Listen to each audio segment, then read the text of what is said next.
छत्तीसगढ़ में petrol diesel की आपूर्ति कम हो गई है। कई जिले के पेट्रोल पंप ड्राई हो गए हैं।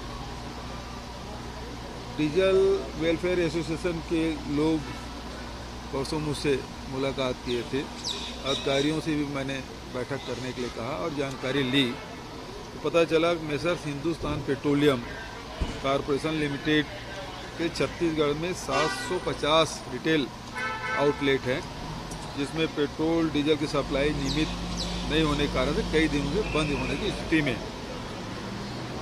अक्सर होता है पेट्रोलियम पंप कंपनियां पूर्व में जो बफर स्टॉक है वो 4-5 दिन का रखते थे, अब वो घट के 1 दिन का रह गया है और 1 दिन की भी पूर्ति बराबर नहीं हो पा रही है और कई बार ख़त्म हो जाता है तो फिर डिपो भी ड्राई हो जाता है।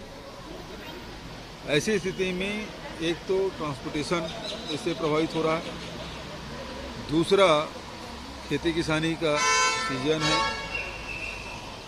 किसान अब ट्रैक्टर लेके खेत में जाएंगे तो डीजल की कमी होगी और छत्तीसगढ़ वैसे भी कृषि प्रधान राज्य है। इसलिए मैंने माननीय हरदीप पुरी जी मंत्री जी को पत्र लिखा है कि ये जो स्थिति है इसे जो 4-5 दिन का बफर स्टॉक रहता था पूर्ववत रखा जाए ताकि पेट्रोलियम पदार्थों की कमी ना हो, आम जनता को भी परेशानी ना हो और किसानों को भी परेशानी ना हो। और इसलिए Messrs Hindustan petroleum corporation limited, Messrs Bharat petroleum और Messrs Indian oil corporation limited ये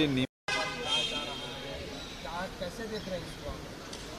सीधी बात है कि नेशनल हेराल्ड के द्वारा, नेशनल हेराल्ड घाटे में था, कांग्रेस पार्टी ने उसे लोन दिया और उसके राशि 2002 से लेकर 2011 तक के 100 किस्तों में 90 करोड़ की राशि दी गई और ये बाकायदा उसको हर साल ऑडिट होता रहा। कुछ लोगों ने इसको निर्वाचन आयोग में शिकायत की थी जिसे अमान्य कर दिया गया, ईडी में भी पहले शिकायत की गई थी, उसे भी अमान्य कर दिया था, बाद में इसे रजिस्टर्ड किया गया। अब सवाल इस बात का है कि इसमें मनी लॉन्ड्रिंग का केस कहाँ बनता है। जो सारी चीज़ें चेक से दिया गया है और आप सब जानते हैं नेशनल हेराल्ड आज़ादी की लड़ाई में उसकी भूमिका क्या थी, जिसकी स्थापना पंडित नेहरू ने, सरदार वल्लभ भाई पटेल ने, महर्षि टंडन ने और रफ़ी अहमद किदवई जी ने किया था, जिसमें हजारों उसके शेयर धारक हैं और उसके माध्यम से इसकी स्थापना की गई थी। अब वो घाटे में चल रहा था। आजकल अब मीडिया में आप सब जानते हैं, मीडिया हाउस से अब सब जुड़े हुए हैं, तो मीडिया हाउस के आर्थिक स्थिति कोरोना काल में क्या हो गई थी, वेतन आधे कर दिए गए थे, छटनी कर दिया गया था, पत्रकारों को हटा दिया गया था। तो चाहे प्रिंट मीडिया हो चाहे इलेक्ट्रॉनिक मीडिया हो, तो वो नेशनल हेराल्ड भी घाटे में था। लेकिन सब लोगों की भावना थी कि क्योंकि राष्ट्रीय आंदोलन से जुड़ा हुआ ये पत्र है और इसे जीवित रखा जाना चाहिए, तो सारे कार्यकर्ताओं के, पार्टी के वर्कर और साथ ही जो राष्ट्रीय आंदोलन से जुड़े हुए थे उन लोगों की भावनाएं थी, इसको जीवित रखना चाहिए, बचाया कर रखना चाहिए। उस भावना को ध्यान में रखते हुए कांग्रेस पार्टी ने उसको लोन दिया था। अब इसमें अब ईडी पूछताछ कर रही, मतलब सीधा ये है कि कांग्रेस पार्टी को बदनाम करना, हमारे नेताओं को परेशान करना। इसका 2 ही उद्देश्य, इसके अलावा और कोई उद्देश्य दिखाई नहीं देता। 3 दिन पहले पूछ लिए थे, अब कल से फिर से पूछताछ शुरू होगी। अब इसमें है क्या, चेक ही देखना है, चेक दिया गया हो तो स्वीकार ही कर रहे हैं, चेक दिया गया है वो लिया गया है, इतना ही बात है। लेकिन 5-5 दिन तक पूछ रहे हैं, मतलब रमन सिंह कह रहे हैं कि दिवालियापन हो रहे हैं यहाँ पर, कोई नहीं आएगा। हाँ बिल्कुल, रमन सिंह जी राष्ट्रीय परिप्रेक्ष्य में ठीक कह रहे हैं कि देश की हालत करीब करीब वही है कि हमारे भारत सरकार के लोग पूरे आधी दुनिया घूम ले आए लेकिन इन्वेस्टर नहीं आए और देश की स्थिति ये है कि शेयर बाज़ार धड़ाम से गिर रहा है लगातार, सारे लोग पैसा निकाल रहे हैं, तो शेयर मार्केट की हालत ख़राब है। दूसरी तरफ आप देख लेंगे कि देश में स्थिति ये है कि रेलवे को बेच रहे हैं, एयरपोर्ट बेच रहे हैं, एयरलाइंस बेच रहे हैं, जो नवरत्न थे उसको वो बिकने के लाइन पे हैं।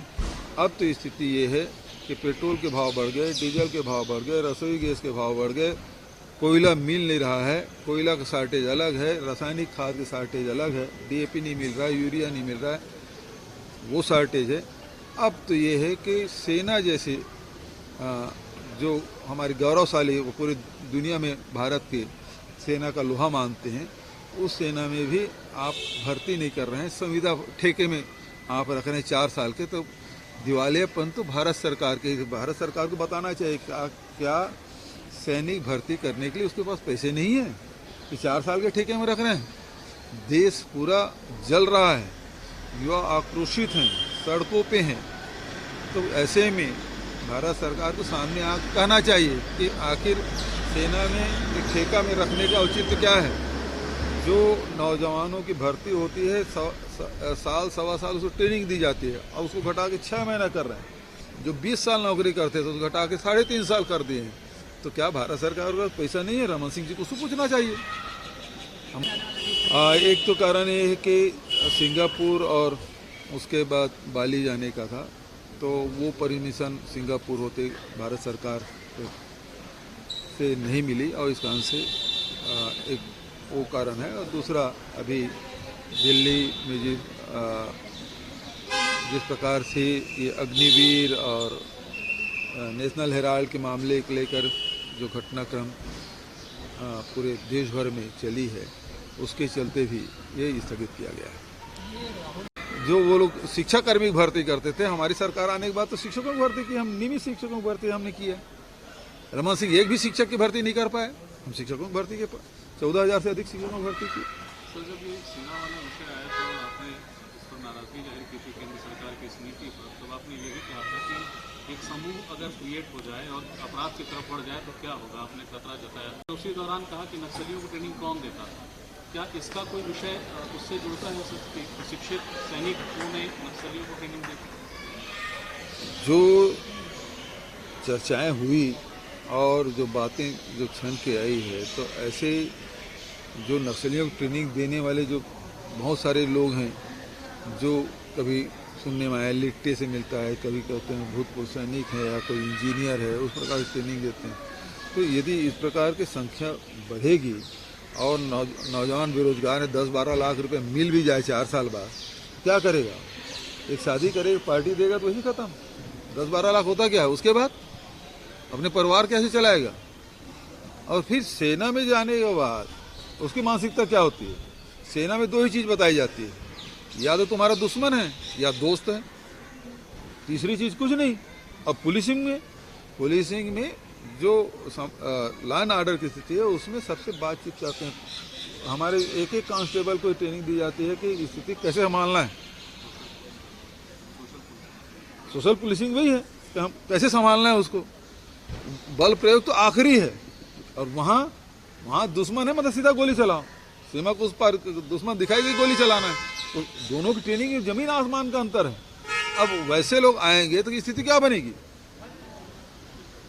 और फिर वो लड़के करेंगे क्या? 10% रख लेंगे, 25% रख लेंगे, फिर आखिर 65% लोग कहाँ जाएंगे? उसकी स्थिति क्या है? वो गांव में, शहर में, गलियों में फैले रहेंगे। उसको बंदूक चलाना आता है, उसको और बहुत सारी आर्म्स की ट्रेनिंग होगी। और यदि वो गलत हाथों में चला गया इतनी बड़ी संख्या में, तो फिर समाज की स्थिति क्या होगी? इसके बारे में कोई कल्पना है? तो भारत सरकार को ये बताना चाहिए, क्या उसके पास पैसा नहीं है? हम तो अभी भी कह रहे हैं कुछ बिगड़ा नहीं है। ये आदेश को वापस ले, और जो भर्ती सेना की जो पारंपरिक रूप से जो भर्ती होती थी उसको भर्ती करे।